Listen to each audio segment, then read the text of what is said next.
Welcome to the Deep Dive. Today we're looking at John D. Rockefeller Sr. I mean, a huge name, obviously, built an empire, really shaped modern philanthropy too, but always controversial, wasn't he? Absolutely. His career definitely stirred things up. Yeah, so our goal here isn't just to retell the story.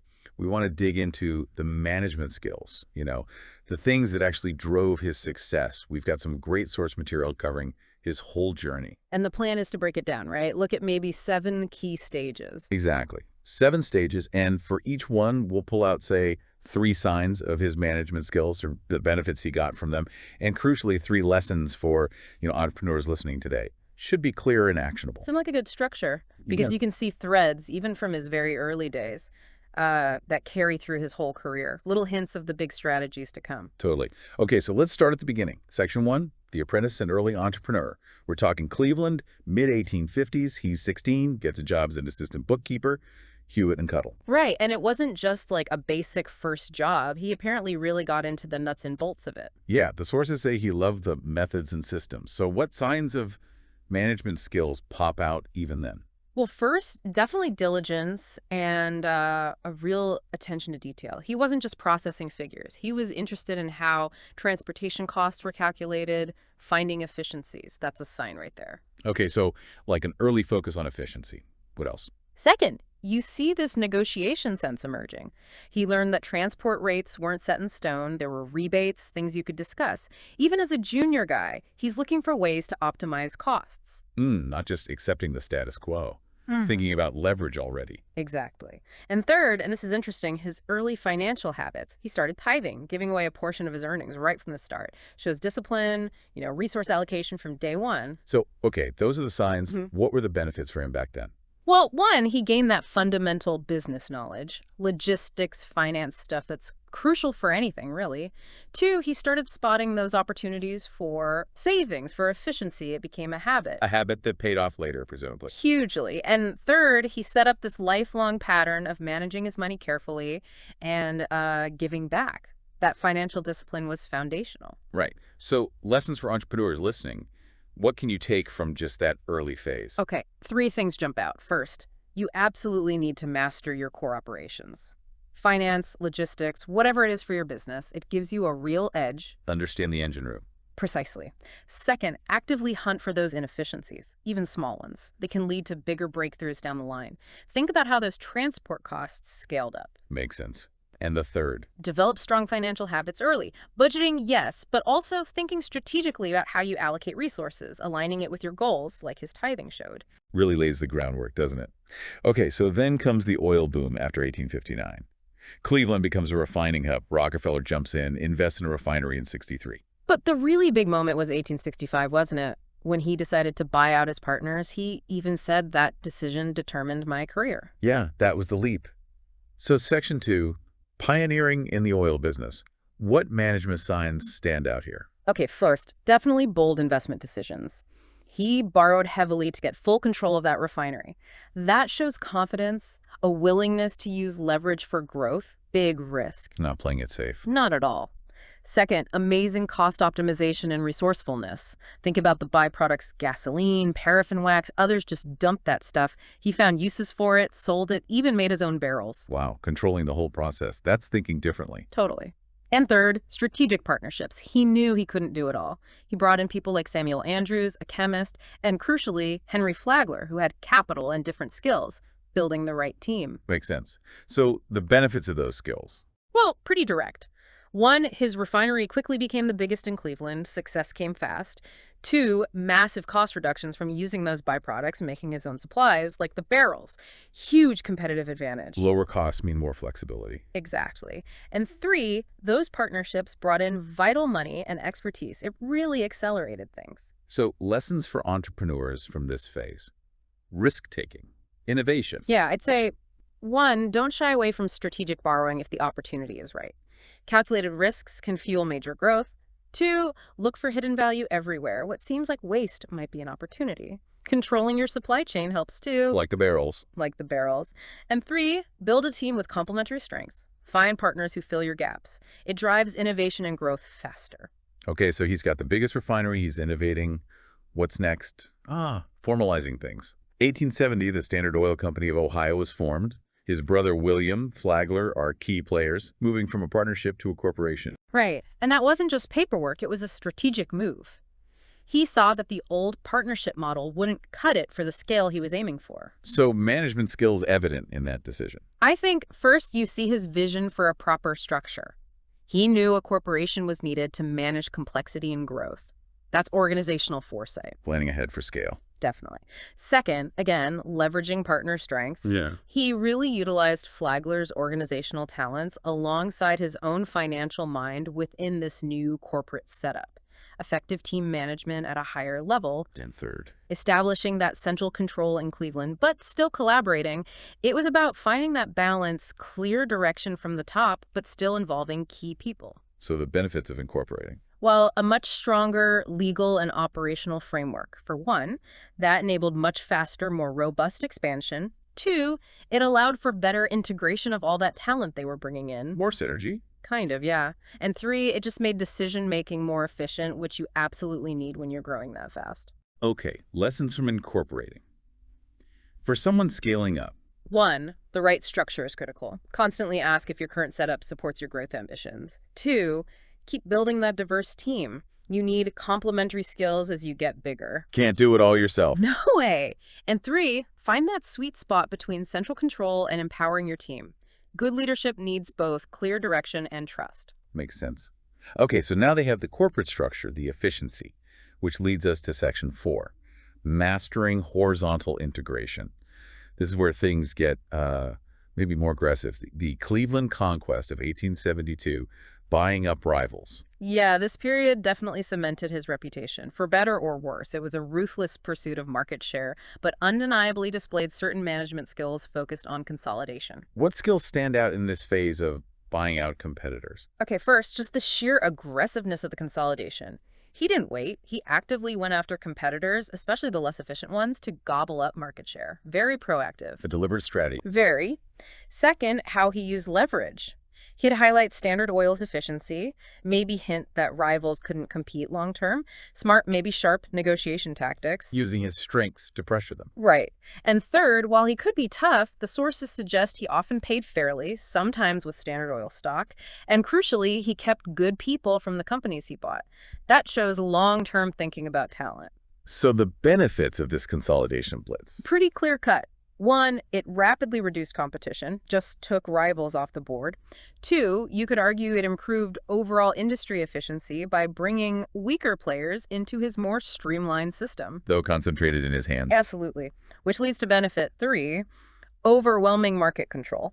By the early 1880s, they had something like 90% of U.S. refining, just dominant. Okay, lessons from horizontal integration, maybe with a grain of salt, given the tactics. Yeah, definitely need context. But lesson 1, strategic acquisitions can be a fast path to scale and reduced competition. Though, navigate the legal and ethical landscape carefully today. Very careful. 2, understand your competitive advantages and use them in negotiations.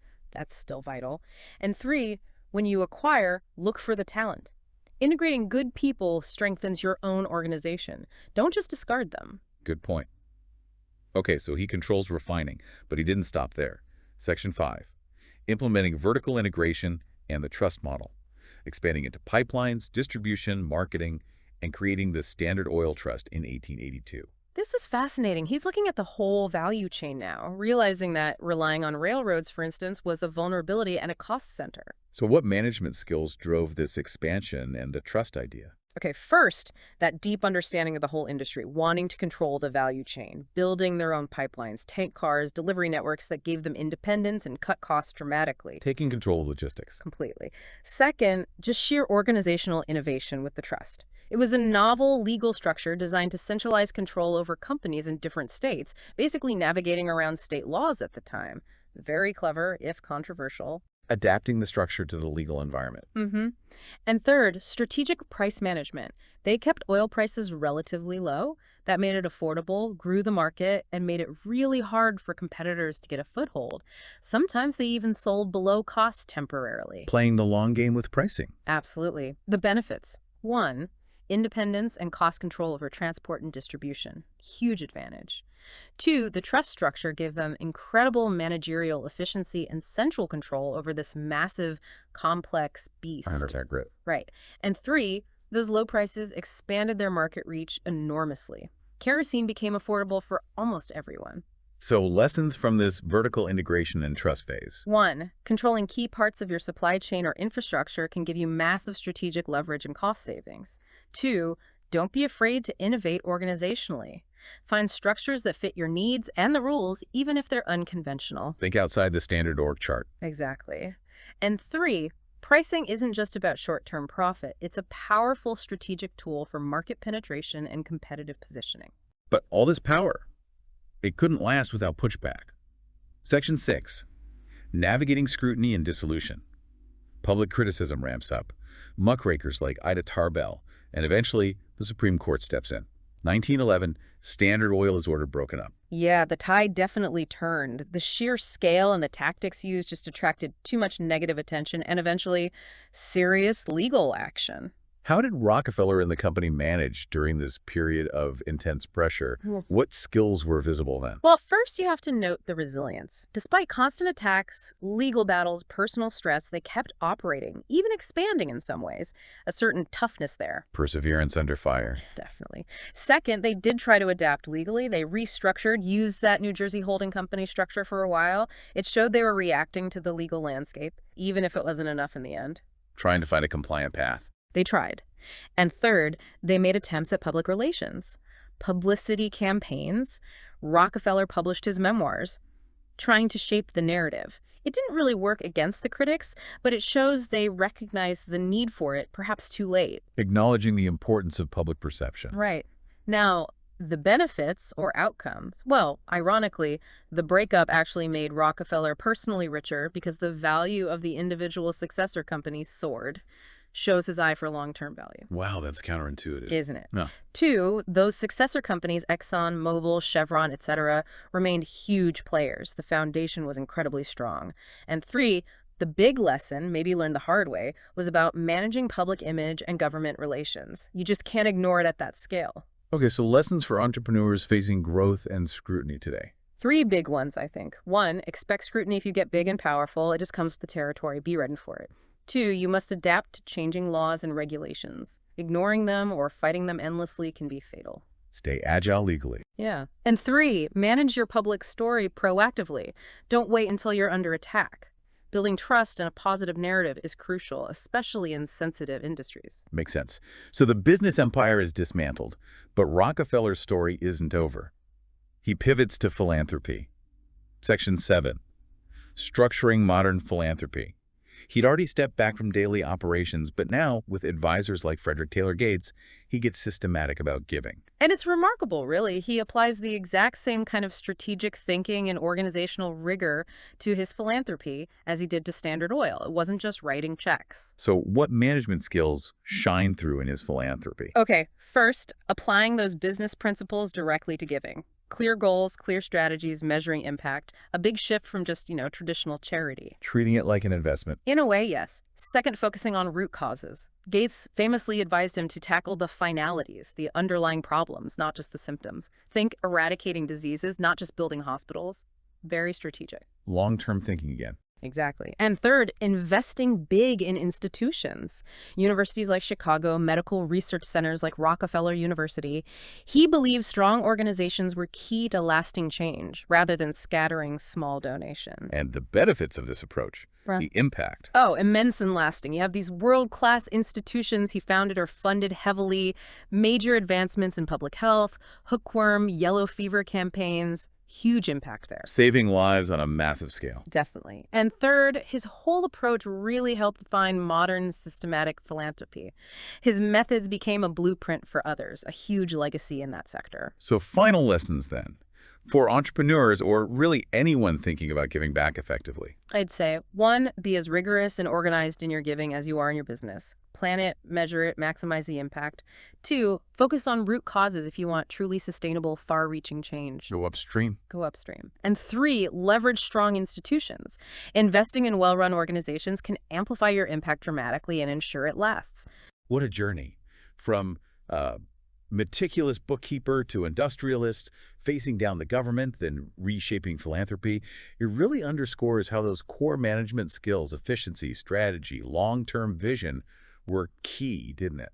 Undeniably, applied across totally different domains, but the underlying principles were consistent, even with all the controversy surrounding his business methods. Yeah, it's a complex legacy, no doubt. You have the achievements, but also the serious ethical questions about how Standard Oil operated. It's worth reading critics like Tarbell alongside the biographies. Definitely need multiple perspectives. So maybe the final thought for you listening is, how can those principles, efficiency, planning, that long view, how can they be applied maybe more ethically in whatever you're pursuing today?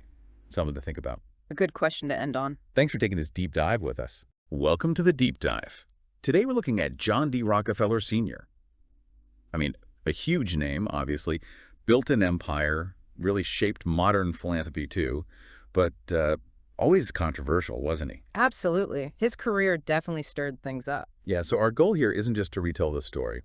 We want to dig into the management skills, the things that actually drove his success. We've got some great source material covering his whole journey. And the plan is to break it down, right? Look at maybe 7 key stages. Exactly. 7 stages, and for each one, we'll pull out, say, 3 signs of his management skills or the benefits he got from them, and crucially, 3 lessons for, entrepreneurs listening today. Should be clear and actionable. Seemed like a good structure because you can see threads, even from his very early days, that carry through his whole career. Little hints of the big strategies to come. Totally. Okay, so let's start at the beginning. Section 1, the apprentice and early entrepreneur.